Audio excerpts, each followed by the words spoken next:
They're the Vikings for hire.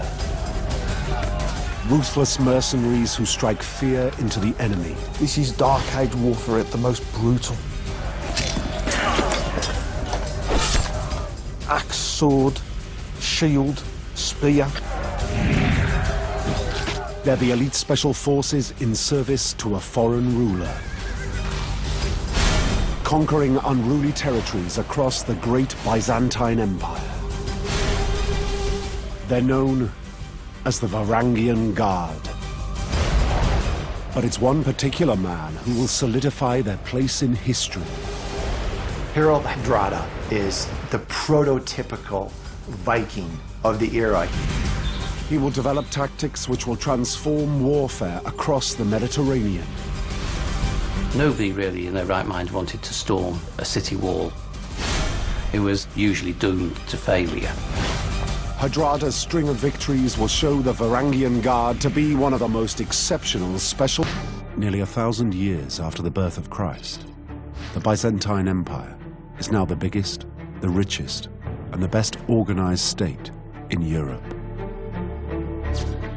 It stretches from Italy in the west, across Greece and the Balkans, all the way to Asia Minor in the east. At its head is the Emperor, Basil II, the most powerful man in the world. But Basil's empire is under threat.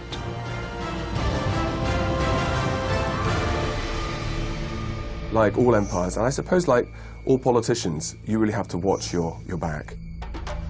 There's a series of very important revolts against his legitimacy. What Basil needs is a crack troop of warriors who can suppress the internal revolts and guarantee the security of his empire. So he makes a deal.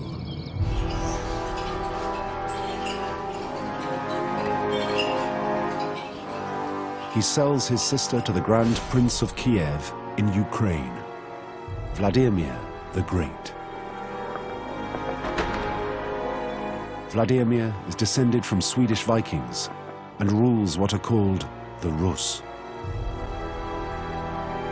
Vladimir the Great was a disgusting warrior. He was the prototypical Viking. He epitomized everything that was just nasty in the individual. He took 800 concubines, he had dozens of wives. He performed human sacrifice just at a whim to intimidate his aggressors. I mean, there was nothing redeeming about this man. In return for his sister, Basil gets precisely what he needs. 6,000 of the most fearsome warriors on the planet. They will become known as the Varangian Guard, the finest special forces in late antiquity.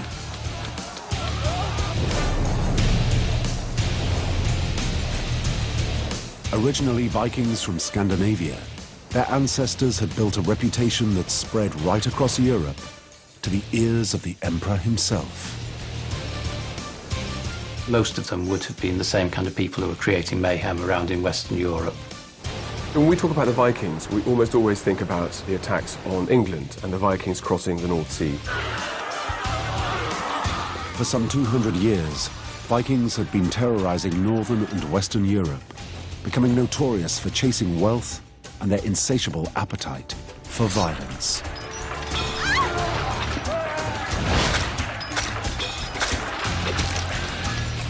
The men of Scandinavia are tough. You know, they are tattooed, they're macho, they're red-blooded. They were ruthless warriors who would stop at nothing to slaughter their opponents. But not all of them go raiding across Northern and Western Europe. The smart Vikings didn't head west. They headed east.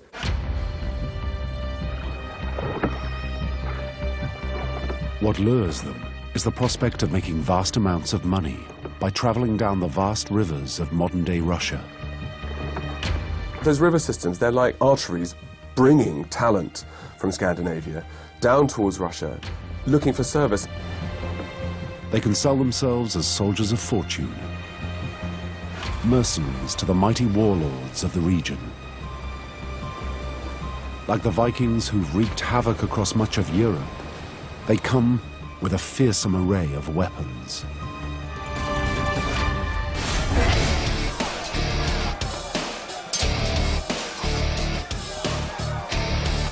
Their weapon of choice was a long axe, which in reality resembled more of a meat cleaver than an actual axe. The famous Dane axe, which has a single blade up to a foot long that could sever a man's head in a single blow. This was a lethal weapon. They also use the viciously effective double-edged sword.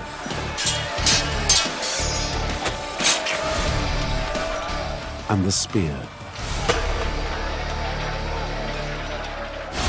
The spear is very easy to carry, doesn't weigh much. It's very cheap to make, and very fast to make, so it would be an excellent weapon. As a Viking weapons expert, Martin Holtman knows all about the advantages of using a spear in battle.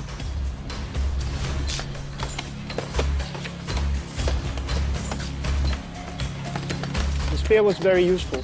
You could use it behind a shield, like holding the shield yourself, and you could try and stab after his leg or his head.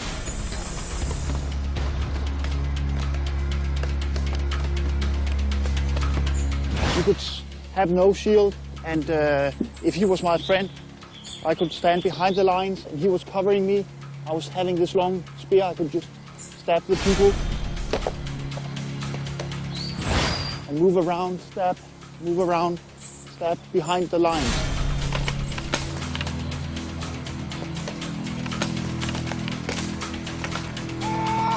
The actual one would have like a stopper down here, so when you pushed it into another person, it wouldn't go all the way through, so you could easily pull it out again.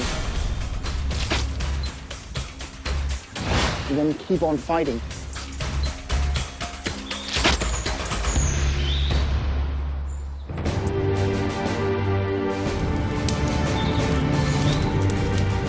These Viking Rus become known as the Varangians. They earn that nickname because they famously stick together. Verar is an Old Norse word which means probably some sort of companionship, and it's a sort of community of people with common interests. They're people who look after each other's backs. It's a very brutal, male, macho world of high achievers. These are men who have their eyes set on prestige and on riches.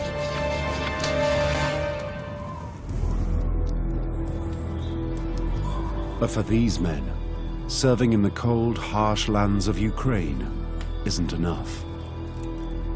To this close-knit set of mercenaries, the prospect of serving the wealthiest man in the world, Basil II, is irresistible. In Constantinople, they have the opportunity to gain riches beyond their wildest imagination. So the Varangians enter the emperor's service as his elite fighting unit.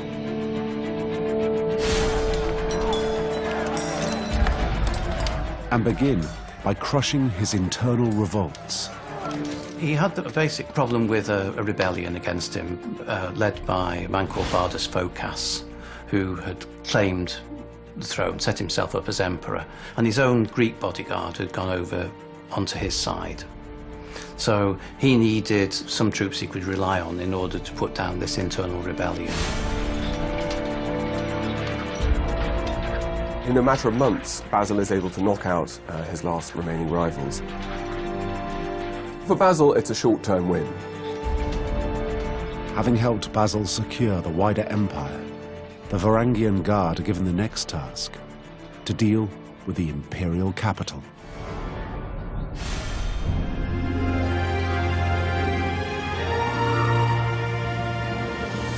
Today's Istanbul, Constantinople, situated on the Bosphorus, where the continents of Europe and Asia meet, is a mighty trading post. But in the 11th century, its magnificence is without equal. Constantinople is the most impressive and beautiful and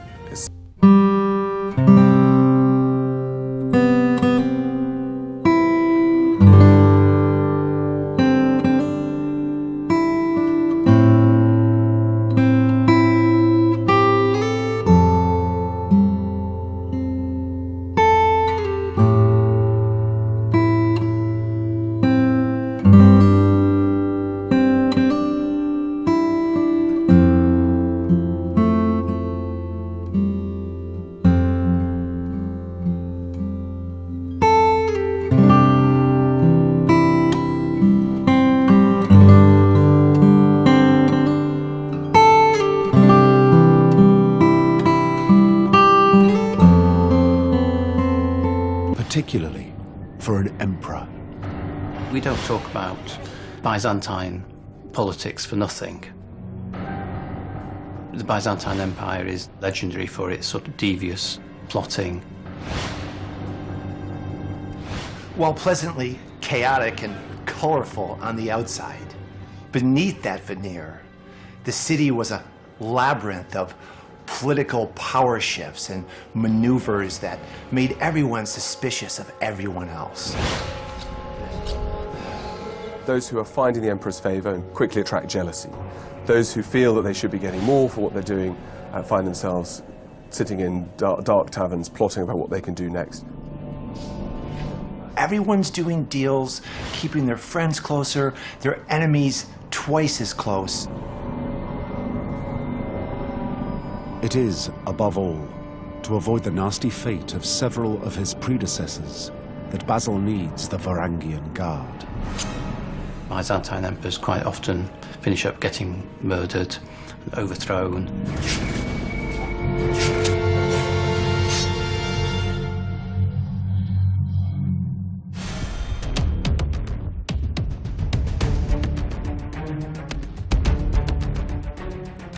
So the Varangian Guard become Basil II's close protection team. They're charged with guarding all the major public buildings and are always stationed at the Emperor's imperial palaces. And they accompany him when he attends church and other formal occasions. They stand around the Emperor. They can form a ring around him and sort of move him through the palace, like a cordon of special services that would go around our leaders today, around the President of America.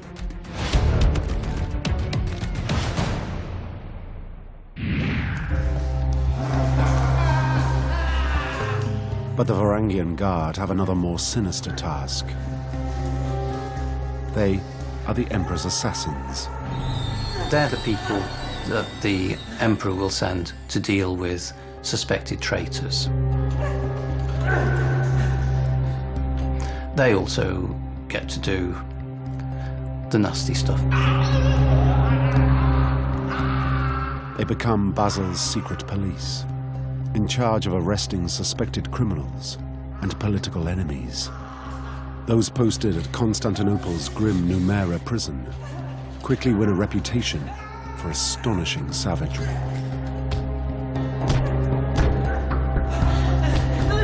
There's many cases of intimidation and torture. Common thing was cut off the nose or cut off the ear. There's even cases of them taking human excrement and putting it in the criminals' eyes and nose and mouth.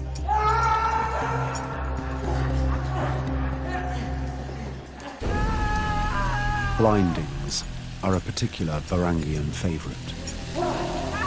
It's not thought that they actually physically put eyes out by poking things into them or hooking eyes out. It's thought that they actually used acid.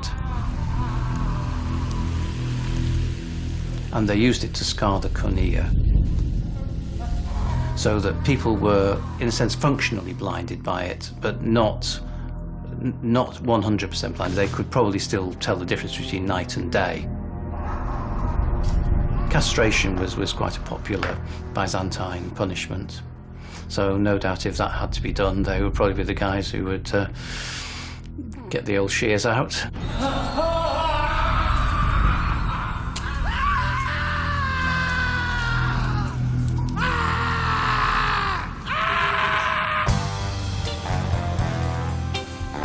When they're not doing the emperor's dirty work, around Constantinople, the Varangian Guard enjoy the good life. There's plenty of things to keep young, virile Vikings occupied around town. Constantinople itself had plenty of entertainment. The chariot racing was the most popular of all the activities. I suppose a bit like professional footballers. Women, booze. For men raised in the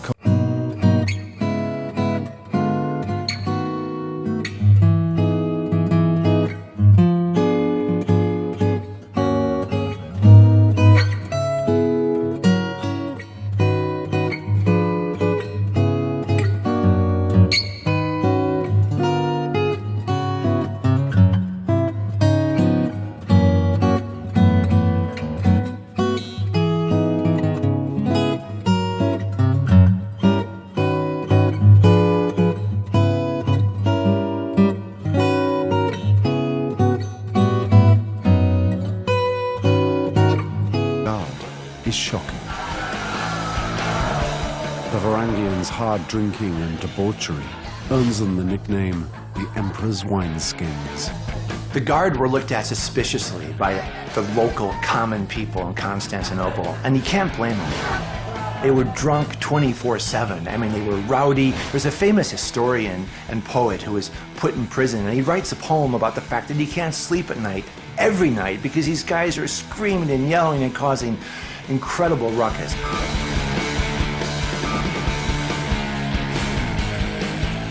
That behavior could explain why even today a bizarre piece of Viking graffiti can still be seen etched on a balustrade inside the Hagia Sophia, the greatest cathedral of its age. I suppose we do know that sort of like football hooligans on tour, you know, if you had enough to drink and you're somewhere that you want to leave your mark, chiseling something into the side of a wall, you know, it's a way of showing you're there and showing off to your mates that you've done it. The inscription reads, Halfdan was here. He could have inscribed his mark anywhere, so why choose to do it in the great cathedral? And I suppose it's showing, if I'm going to prove I've been anywhere, it's there.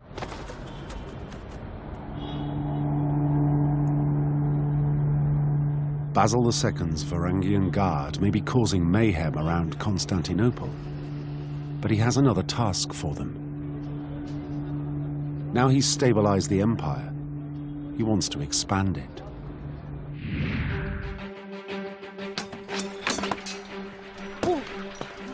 The Varangian Guard are incorporated into the main Byzantine army. They're divided into companies of 500. Each company is placed under the command of a regular officer, called the Akulathos. It means the Varangians, unlike the typical Vikings, have to learn discipline. The Varangians have to be very organised, very aggressive, but still be able to follow orders. But there's another key difference in how they're used. Where most Vikings are used to charging headlong into battle, the Emperor uses his Varangians in a different way. He holds them in reserve. They would have hoped that by taking a position further back, that they would then be able to exercise some sort of control and command during the course of the battle and come up with tactics which would actually respond to the enemy movements. Only when the fight gets to its fiercest does the Emperor commit his shock troops.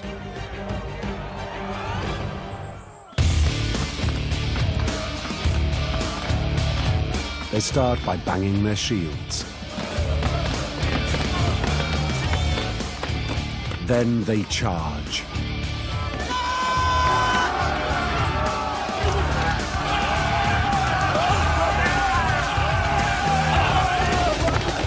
What we do pick up about the Varangians consistently is they're incredibly brave in battle.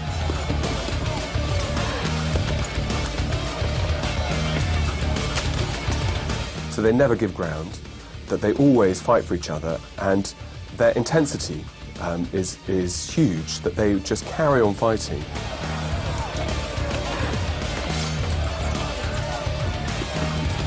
They'll let their swords drip with blood, and they will keep fighting until the very, very end.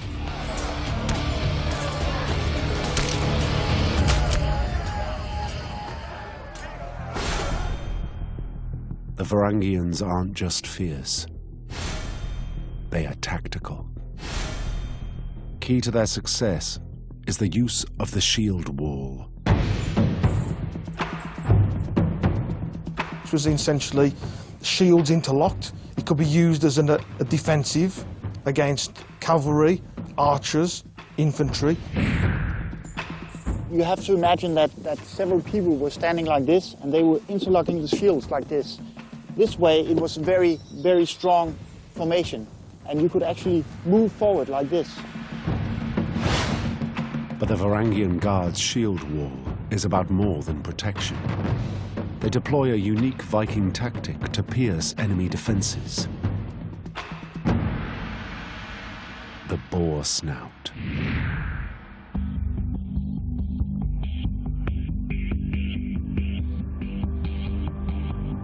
If you were to break a shield wall, you would create a formation like a wedge, something like that, and you would have the strongest people in front.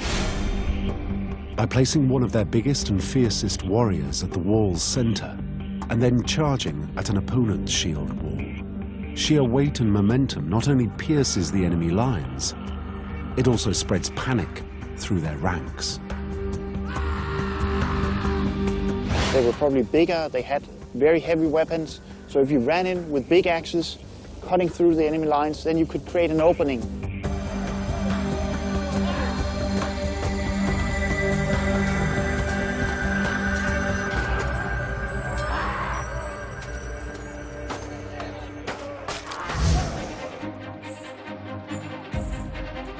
Under the banner of Emperor Basil II, success follows success for the Varangian Guard. It has often been suggested that Basil II's reign is really the Golden Age, and that is in no small part due to the Guard. He keeps his army busy, pushing the frontiers as sort of like ripples, constantly outwards. They fight gallantly and gloriously for their emperor, and are at the forefront of a string of victories in Syria, Georgia, Armenia, Bulgaria, Greece, Macedonia, and southern Italy, not only quashing unruly factions of the empire, but increasing its influence far and wide. Varangians are described in the Norse literature as being incredibly important. They're the ones who hold the empire together. They are achieving all the battles, left, right, and center.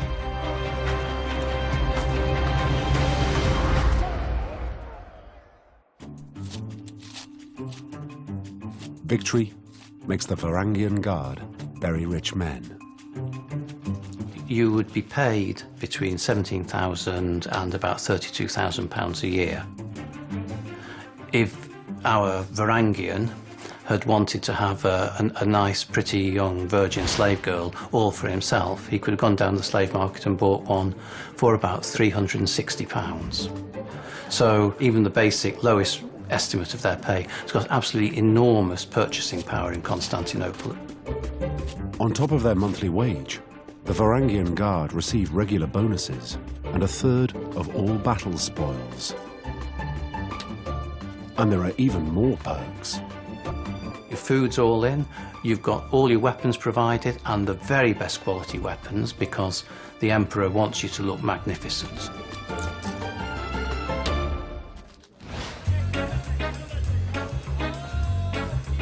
And what do they do with these spoils of war? They spend.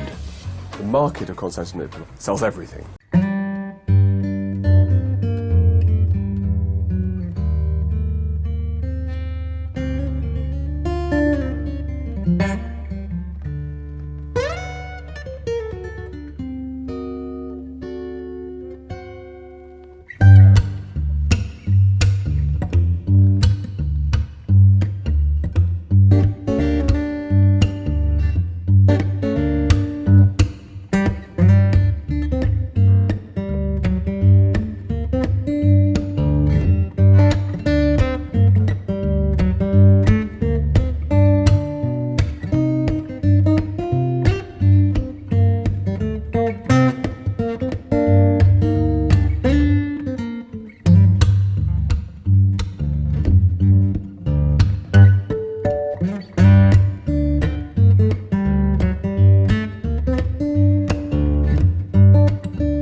feels the grievances of having been excluded from power by men who he thinks are less worthy than he is.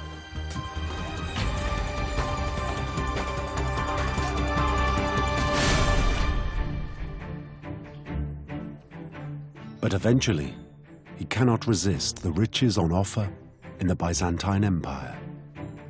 As a man with royal blood, you had charisma, and people would have followed him just because of that. So he would have been able to go down to Constantinople with the beginnings already of an armed following. But Harold's not only going to Constantinople for the money. He has never forgotten that he is a Viking prince. His plan one day is to return to Norway at the head of a huge army to win back his crown.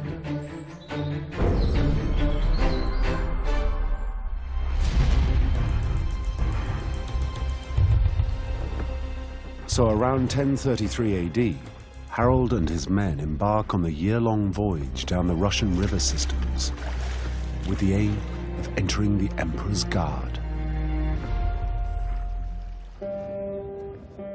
They arrive at just the right time.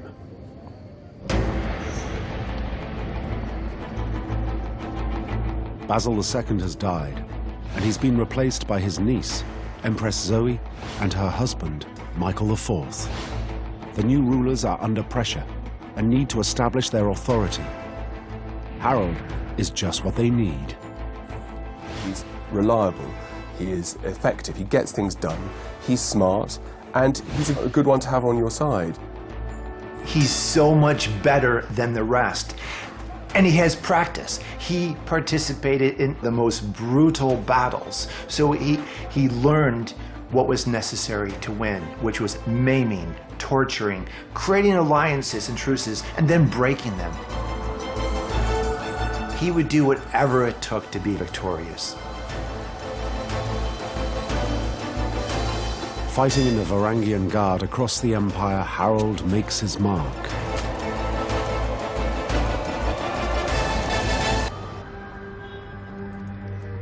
But Zoe and my problem is that they need to do more to hold the empire together. Compared to Basil II, they're just drinking water. If they're to silence the doubters, they need to achieve greatness. That means expanding the empire. So Michael sets his sights on the west, Sicily.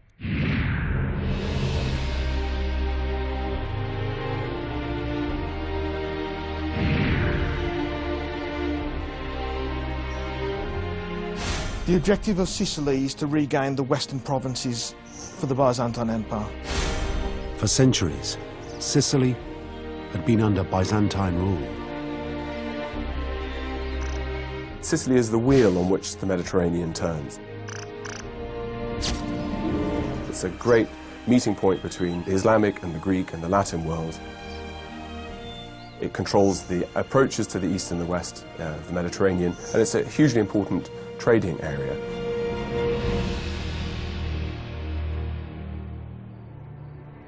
But now the island is in Arab hands.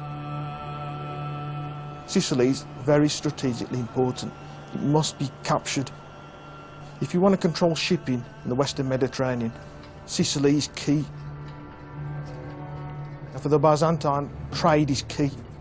And also as well for the prestige of the empire. It's better to be conquering and capturing rather than being defeated and losing.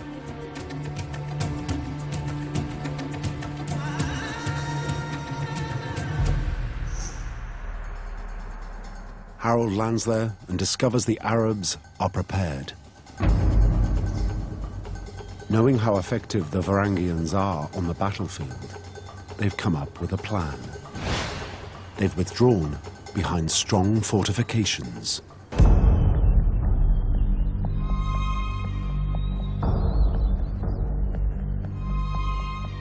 From a military point of view, this is a very hard place to conquer. The cities are well established, well fortified, big walls, ditches in many cases, and a citadel that can hold out for a long time. In the Middle Ages, people built walls because they worked. Castles, fortified towns, actually were rarely taken. In terms of battle strategy, the Arabs have the upper hand. In an age before gunpowder or the cannon, all the advantages are for the defender. So an attacker has to either sit down and hope for a long drawn-out siege, to disease maybe to spread, or the city to run out of supplies. Nobody really in their right mind wanted to storm a city wall with people up there chucking boulders and pouring boiling water and throwing spears and things at you. It was absolutely fraught with risks and almost usually doomed to failure.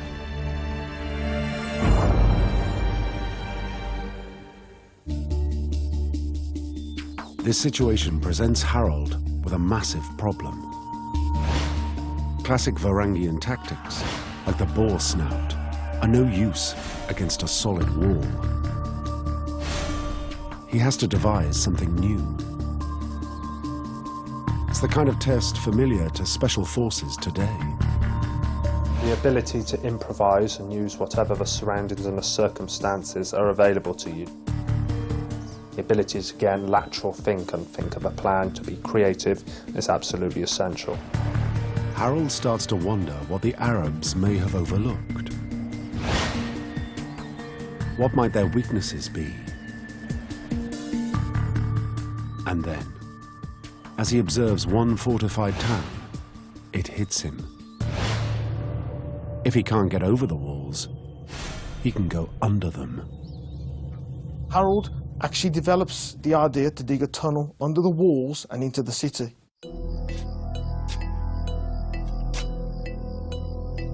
Out of the view of the town's walls, Harold chooses a spot close to a river, and his Varangian guard get to work. Rather than having big heaps of soil lying around which would give the game away, they scattered it into a stream so the stream washed it away to destroy all the evidence. At the crucial moment, when Harold believes that the tunnel is now within the city walls, he waits. There's a lull.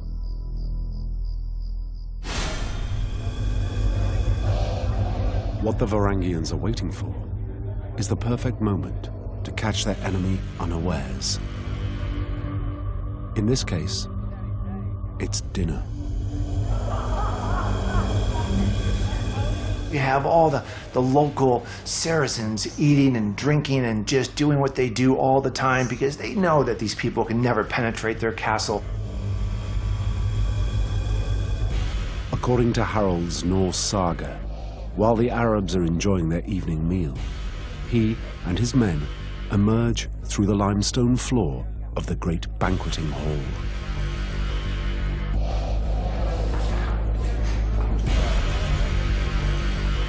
The Varangians go to do their deadly work.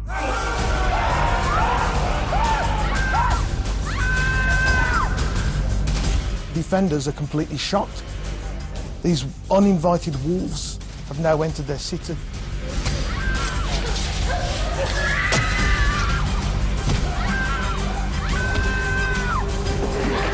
They just start slaughtering these people. It was over.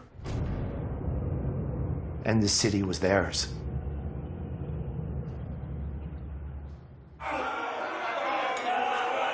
It's one of a string of astonishing victories.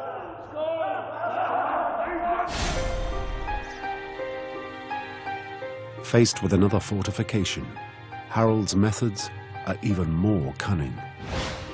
This time, he borrows an idea from the ancient Greeks. One of the tales really resembles the famous Trojan horse story. He created the impression that something is not what it seems. In other words, he created the impression that he was dying. Harold feints illness. He places his tent further away from the main Byzantine camp, so the defenders of the city can see. To and fro, soldiers go into the tent. Now, this game Harold's playing works quite well. The Arab defenders, confused as to why no attacks had been made on their city, even send their own spies out to investigate. They learn that Harold is dead.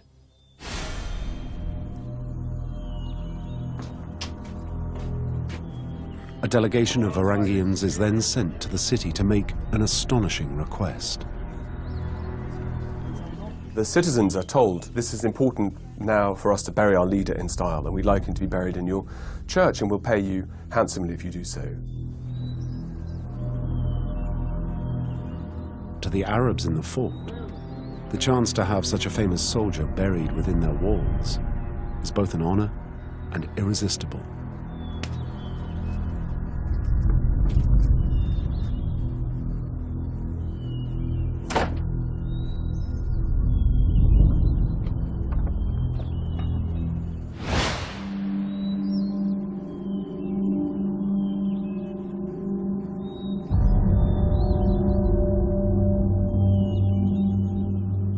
The Varangians transport the coffin under a religious ceremony with priests and other people from the city.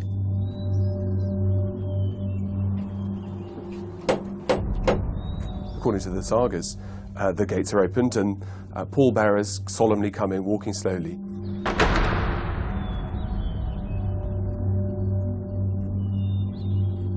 They put the coffin on the floor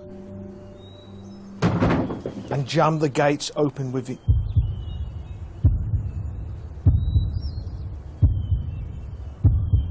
At that crucial moment, Harold springs his trap. The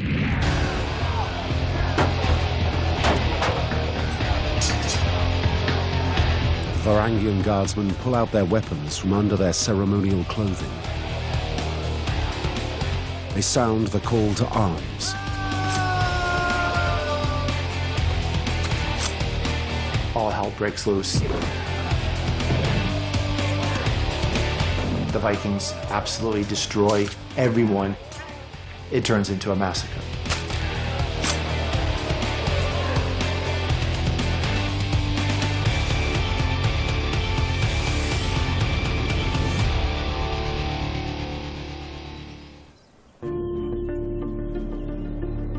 But it's at another fortified town where Harold comes up with the most ingenious plot of all. Harold's laid siege to the town, with no luck. Once again, he faces a heavily defended fort, with thick and very high stone walls. Worse, the Arab enemy are well supplied. There's no chance of starving them out. Harold once again needs to use brains rather than brawn. He just sits for days and observes. Any intelligence you can garner to, assist any assault is, it's essential.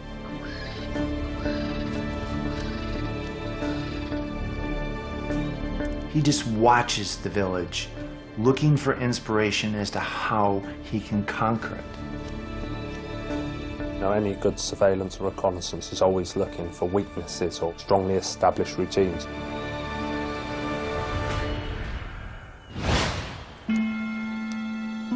Harold notices two things. The homes within the town's walls have roofs made of thatch. Second, that birds are nesting in the house's eaves.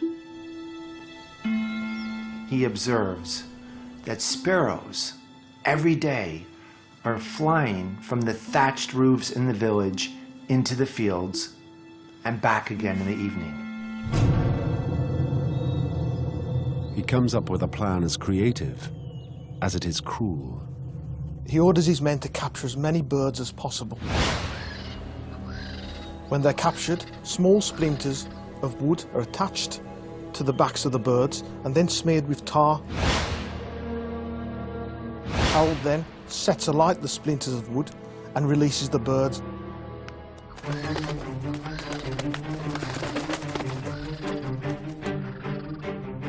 Burning, the birds fly back inside the walls to their nests in the straw eaves.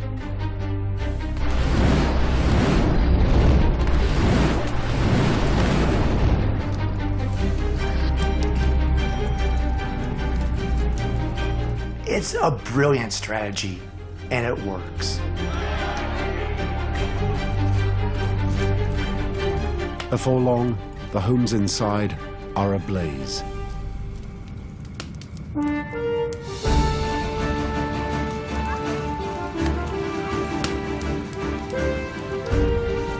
Just as Harold had planned, the Arab inhabitants come pouring out and give up without a fight. The defenders obviously panic-stricken, with their entire city and the walls on fire, and they actually surrender to the Varangians.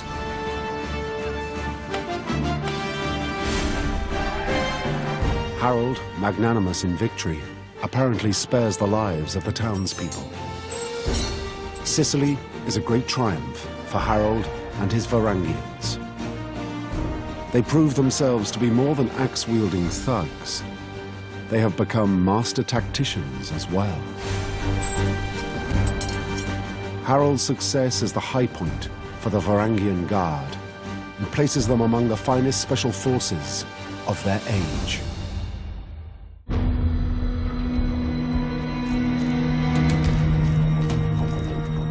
But after 9 eventful years of service, Harold's career doesn't end well. He's imprisoned for embezzling imperial riches. Harold eventually escapes Constantinople for Kiev, and then Norway, where he becomes king in 1046. But winning back Norway is not enough. 20 years later, in 1066, Harold Hardrada is killed, trying to claim the English throne at the Battle of Stamford Bridge.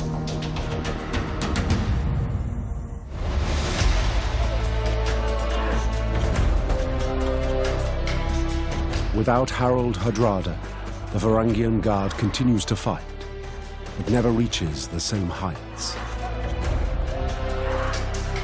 They do enjoy many victories in the years to come, but the advent of heavy cavalry means their tactics will become outmoded. By the 14th century, the Emperor's once crack band of invincibles become nothing more than a ceremonial troop. However, it's those glory years under Harold Hardrada and Basil II that have ensured that the Varangian Guard are remembered as one of the most devastating and successful special forces in history. There is something, I think, that shines out of enterprise and adventure in these people leaving their homes so far away in the north. These Varangians are pioneers. You know, they're explorers. They're men who open up horizons.